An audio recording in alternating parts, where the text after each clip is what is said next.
2017 সালে গণরুমে এক রুমে 35 জন ছিলাম, বর্তমানে 2019 সালে এসে আমার জুনিয়ররা 20 জন থেকেছে।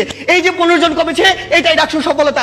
আমরা দেখি যে আমাদের সময় সপ্তাহে 6 দিন গেস্ট রুম হতো, আজকে সপ্তাহে একদিন গেস্ট রুম হয়, 21 হলে একদিন মাননীয় স্পিকার পাঠ চক্র হয়, এটাই ডাকসুর। দর্শক, হঠাৎই সার্জিসের এই ভিডিওটি সোশ্যাল মিডিয়াতে ছড়িয়ে পড়ে, এটি রীতিমতো ভাইরাল হয়ে যায়। দেখতে থাকুন, ভিডিওটিতে অনেক কিছুই জানতে পারবেন। সেই সংসদকে বোঝাচ্ছি যেখানে ঢাকা বিশ্ববিদ্যালয়ের শিক্ষার্থীরা সরাসরি ভোট দিয়ে তাদের প্রতিনিধি নির্বাচিত করে, যে প্রতিনিধিরা তাদের প্রতিনিধিত্ব করে।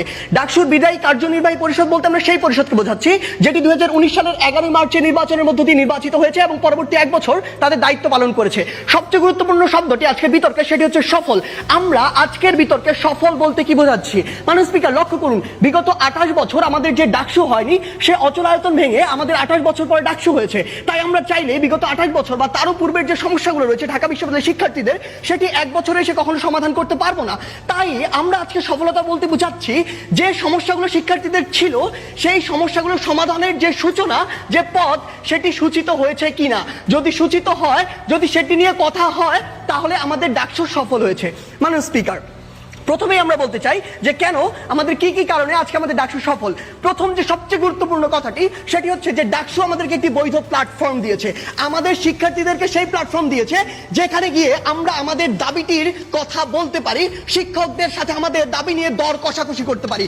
দ্বিতীয় সবচেয়ে গুরুত্বপূর্ণ আরেকটি জায়গা হচ্ছে শিক্ষক বা বিশ্ববিদ্যালয় প্রশাসনের সাথে শিক্ষার্থীদের যে দাবি বা পদক্ষেপ বা চাহিদার, সেটির যে সামঞ্জস্য, সেটি আমরা ডাকসুর মাধ্যমে করতে পারি। আমরা বিগত বছরগুলোতে দেখেছি যে শিক্ষকরা যখন সিন্ডিকেট বা সিনেট থেকে শুধু তাদের মতামতের ভিত্তিতে একটা সিদ্ধান্ত নিত, সেটি হতো শিক্ষকদের এক পেশে একটা সিদ্ধান্ত।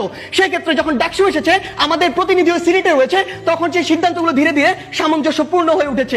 সবচেয়ে গুরুত্বপূর্ণ পয়েন্ট যেটি মাননীয় স্পিকার আজকের ডাকসু যে কারণে সফল, সেটি হচ্ছে এই ডাকসুর ফলে আমরা অন্তত দেখে যেতে পারছি যে ঢাকা বিশ্ববিদ্যালয়ের প্রতিটি হলে, ঢাকা বিশ্ববিদ্যালয়ের প্রতিটি ক্ষেত্রে যারা ছাত্র নেতা ছিল, তারা ধীরে ধীরে ছাত্র প্রতিনিধি হয়ে উঠছে। আমি আবার বলছি, ছাত্র প্রতিনিধি। কেন?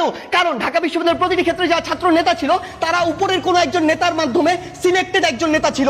তাই তার উদ্দেশ্য লক্ষ্য ছিল ওই নেতার মন রক্ষা করা, ওই নেতার মনোরঞ্জন করা। দর্শক, ভিডিওটি দেখার জন্য অসংখ্য ধন্যবাদ। ভিডিওটি ভালো লাগলে ভিডিওটিতে একটি লাইক দিয়ে চ্যানেলটি সাবস্ক্রাইব করে পাশে থাকা বেল আইকনটি বাজিয়ে দিন এবং পেজ থেকে দেখলে অবশ্যই পেজটিকে ফলো করে দিন।